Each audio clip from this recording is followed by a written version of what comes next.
Hi, geometry. These are the notes for section 1.3. Right, so you're rotating today. There was two sections, 1.2 and 1.3. 1.2 was on the quizzes. And then 1.3, we're going to take a look at measuring segments. Right? And your I can statement that you want to put in your notes is right here. I can use number operations to find and compare the lengths of segments. So if you want to pause the video, go ahead and write down today's date, which is August 30th, so 8/30 of 21. And the section number 1.3, and I can use number operations to find and compare the lengths of segments. And so one of the things that you guys are going to find as we move through geometry is that there's a lot of new vocabulary, there's a lot of new terms, there's a lot of new like rules that we're going to run into, and sometimes they have names like postulate or theorem. Okay? And so one of those rules that we're going to run across is this one right here. This one you don't need to write down, but I just wanted to take time and kind of think about what it's saying. And so you guys first encountered a number line in probably first or second grade, and you had a teacher that showed you that number line that had 0 on it, and then there was 1 and 2 and 3, and then maybe the other way, -1 and -2 and -3. And the ruler postulate says that every point on a line can be paired with a real number. So that's the ruler postulate is what allowed that second grade teacher to show you that number line. Okay? So once we recognize that we can label these points with numbers, which we call coordinates, then we can start thinking about, well, what actually are we talking about when we talk about these points? And one of the things that we can talk about is the distance between those points. And so the ruler postulate allows us to measure lengths of segments, given this unit, and to find distances between points on a number line. So one of the things that we want to think about is, we name lines using 2 points that are on the line. We can also use a lowercase script letter. But because we're talking points, let's think about this being line A, B.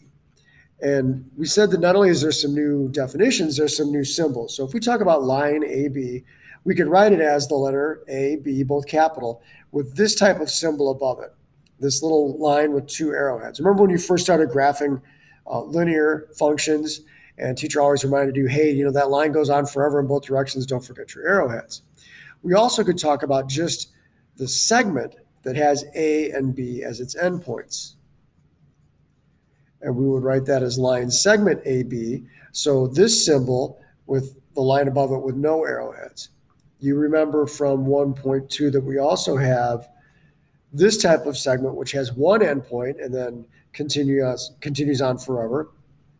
And that would be ray AB. So in here, when we're talking about distance, the distance between these 2 points is also thinking about the length of the segment. Okay, so when we say the distance or the length AB with no symbol whatsoever, this is the length of this line segment. Okay, so let's say for instance, that this was a point that we labeled 2, and this was a point that we labeled 6. We would ask ourselves, what is this distance?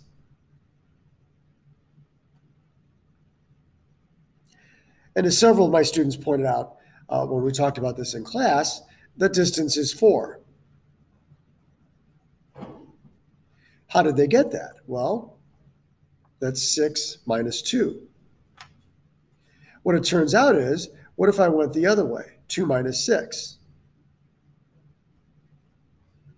I take the absolute value of that. Okay.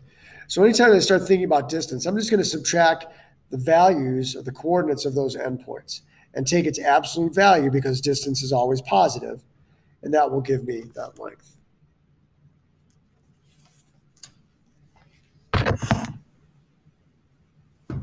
So let's take a look at a couple of examples.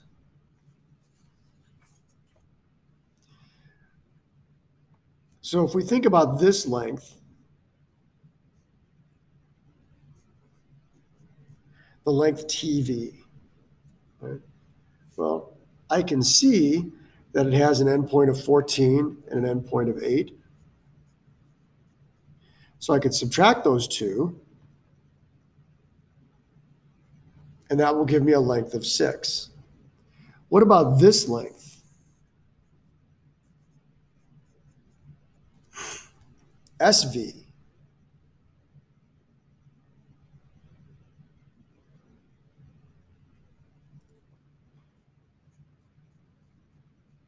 So if I subtract those endpoints, 14 minus -4, that gives me 18.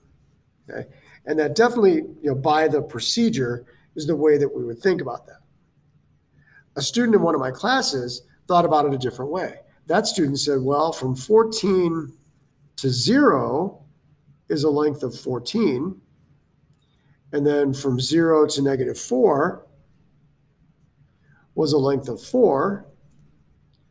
And he said, well, that gives me 18, which was exactly 100% correct. And a great way to think about it. In fact, what that person did is they discovered this postulate, what's called the segment addition postulate.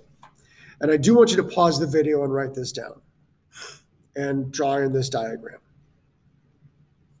So what the segment addition postulate says is if you have 3 points, A, B, and C, and they lie on the same line, remember we call that collinear, and B is between A and C, then the length AB plus the length BC is equal to the length AC. And if you think about that, that makes sense. If I have one length and I break it up into 2 parts, the 2 parts added together equal the original length. And whatever way you want to think about that, saving money towards something you're trying to buy. I saved $10 this week, $10 next week, $10 the week after that. Or breaking up a long drive, right? I just got done making a cross-country trip in my car, 26 hours.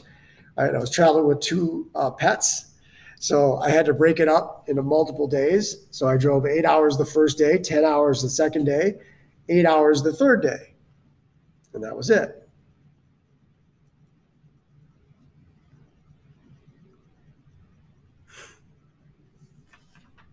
All right, so we've got the segment addition postulate. Let's go ahead and put it to work. Mrs. Wheeler, please contact the main office. So here's what I would like to ask of you. Go ahead and write this problem down. If you need to pause the video for just a second, do that.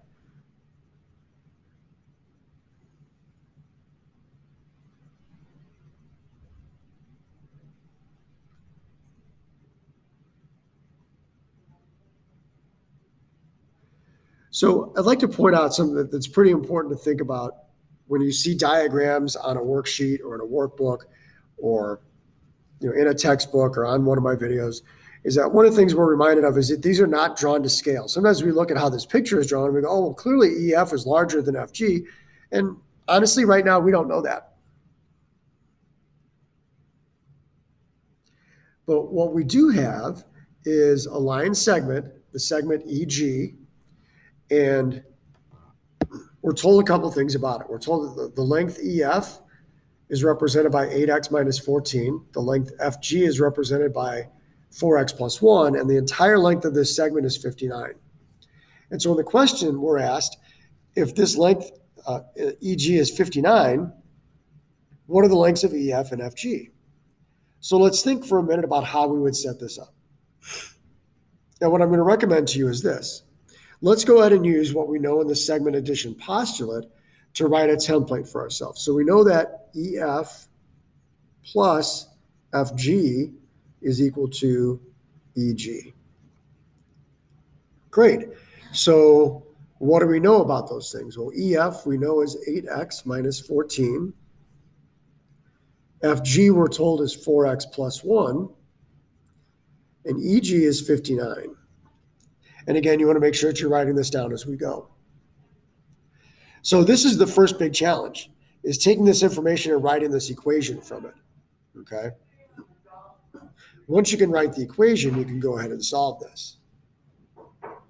So let's think about what we would do to solve this. We can see that we have to combine some like terms. So 8x and 4x gives me 12x. Negative 14 and positive 1, negative 13, and equals 59. Okay? So go ahead and pause the video. Take just a moment here to work out this problem, and then you can restart the video and check your work with mine. So let's go ahead and check our work. So when we wrote this equation and simplified it by combining like terms, 12x minus 13 equals 59, and I can go ahead and solve this two-step equation, and I find out x equals 6. Now keep in mind, in most cases, when we get to x equals 6, we're pretty happy because we feel like we're done. But when we look at what this question was, it didn't ask us to solve for x. It says, what are EF and FG? So we're going to see this over and over and over in geometry. We get to this value, we need to substitute it in to expressions we were given earlier to answer this question. So EF, we were told, is 8x minus 14, so we're going to substitute in 6 and find out EF has a length of 34. Similarly with FG, it was represented by 4x plus 1. When I substitute 6 in for x, 24 plus 1 makes 25. And just to check, 34 and 25 is going to give me 59, which checks with this. So if you have questions about how we set this up or the procedure, make sure you bring those back with you our next block meeting. One last thing I want to touch base with you on is the idea of congruent segments. Okay, so when we talk about length, those numeric values, when they have the same value, we say they're equal. If two segments have the same length, then we call the segments congruent, and we use this symbol to represent that. So this is important. If length AB equals length CD, then segment AB is congruent to segment CD. And if we go the opposite direction, we could say the same thing. If segment AB is congruent to segment CD, then by this definition, the length AB equals the length CD. And so here's an example. They both have a length of 1 inch, so we say they're congruent. And to represent that, we use this kind of tick mark to represent the congruency.